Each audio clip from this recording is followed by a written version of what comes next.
Halo, Anda masih mendengarkan NF Literasi dan masih bersama saya Setio Nugroho.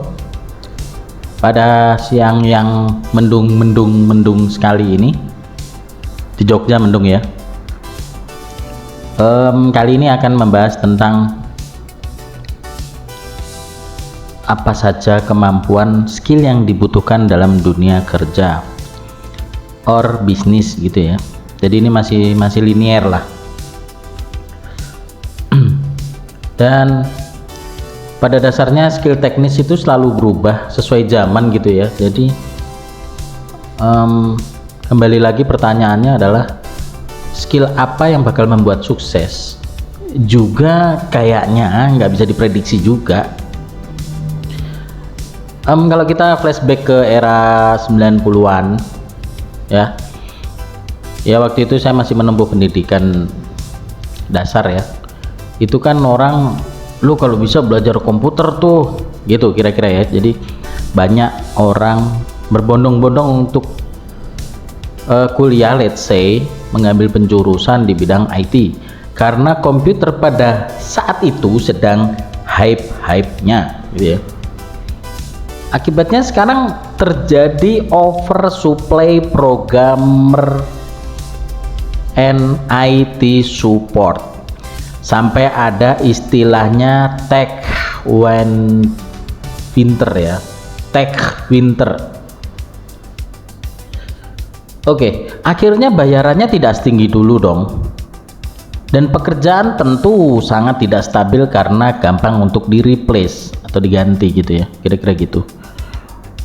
Dan until now, kalau kita bicara hari ini, kita bisa punya apa ya, barometer ya. Coba deh sekarang ya, skill content creator yang paling banyak dibutuhkan. But you know what,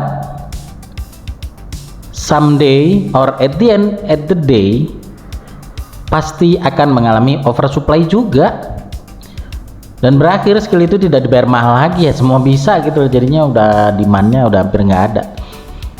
So what can I do gitu ya. Jadi seperti ini, Anda harus mempunyai skill mendasar or non teknis. Skill ini tidak bisa diturunkan ke orang lain, tidak bisa juga dicontek, plek ketiplek, ATM amati tiru, modifikasi plek gitu ya. Nah, kali ini kita masuk nih ke pembahasan utamanya. Ada 3 skill non teknis. First, tentu saja skill fast learning. Banyak orang setelah mengikuti course WS, bahkan event itu adalah sekolah ya, tamat sekolah, lulus sekolah gitu ya, malas untuk belajar hal baru lagi. Selama kamu belum sepuh, belum umur senja, otak masih sangat berfungsi normal, untuk bisa survive adalah selalu belajar hal yang baru. Intinya mencoba relevan lah ya. Jangan heran banyak pedagang yang sepi order, enggan untuk jualan online, atau minimal branding di tempat jualannya sosmed. Itu dalam rangka upaya untuk tetap relevan. Tidak penting menjadi paling bagus sebenarnya, minimal bisa dan dimanfaatkan sebaik mungkin dari apa yang kita bisa, apa yang kita punya, apa yang kita kuasai gitu ya. I think banyak pekerjaan juga yang akan hilang. Ya, kita sudah sama-sama tahu ya, kalau yang umum dan old school itu adalah seperti tukang koran gitu ya, loper koran, beda loh ya tukang koran sama loper koran. Warnet yang sudah hampir ya ada sih, cuman dia seperti terdistrap ya, sangat kenceng ya. Wartel, wah ini saya dulu masih mengalami ya, sekarang sudah tidak ada lagi. Setiap 1 dekade kamu harus siap dengan perubahan dan antisipasi dengan siap fast learning. Kedua, skill good judgment. Saya dapat literasi ini dari Naval Ravikant. Ini adalah kemampuan untuk membaca dan menilai pengalaman-pengalaman hidup untuk mengambil keputusan.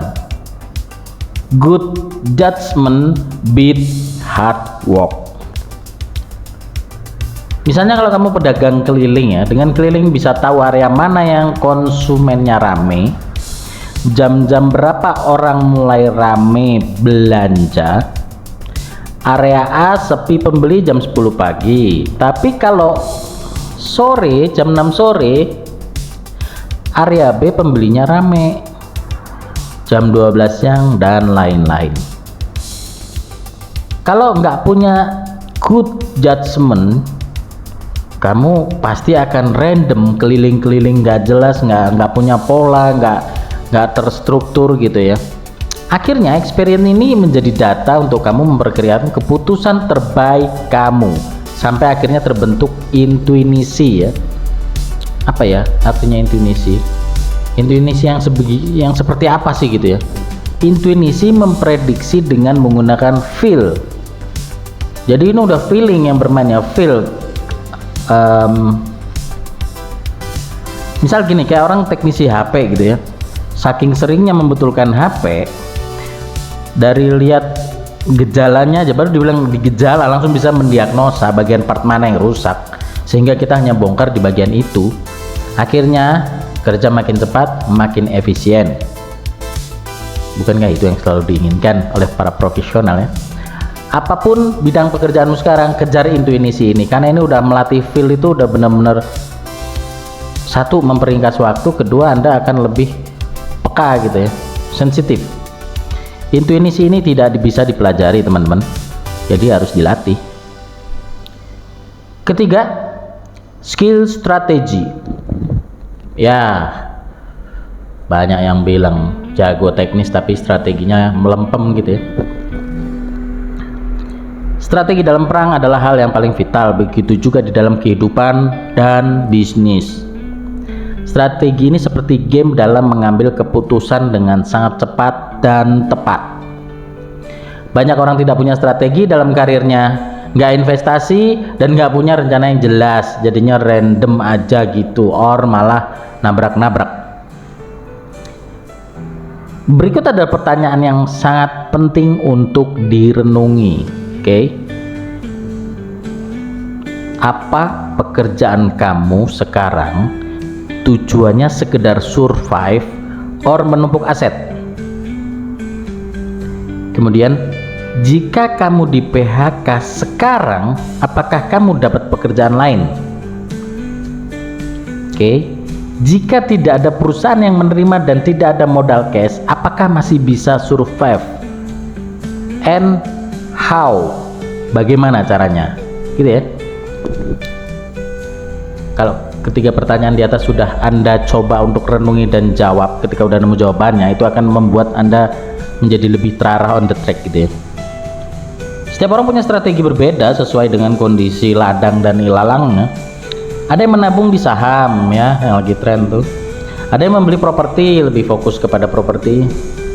Ada yang fokus membangun toko sendiri or brand sendiri. Cepat atau lambat kamu pasti bakal ada di posisi tidak kerja dengan orang lain dan tidak ada modal uang. Ini satu momentum yang memang seluruh dunia mengalaminya ya, termasuk saya juga. Bisa saat kamu sudah umur pensiun or pada saat bangkrut total, kamu perlu strategi yang mumpuni dan juga bermain fill in tadi dengan sangat cepat dan tepat gitu ya. Hopefully ini dapat membantu teman-teman menjadi lebih terbuka ya, secara mindset, secara cakrawala, wawasan terbuka gitu ya teman-teman ya. Ya sekali lagi hopefully ini dapat bermanfaat buat teman-teman, dan sampai bertemu dengan konten-konten NF literasi selanjutnya. Dadah.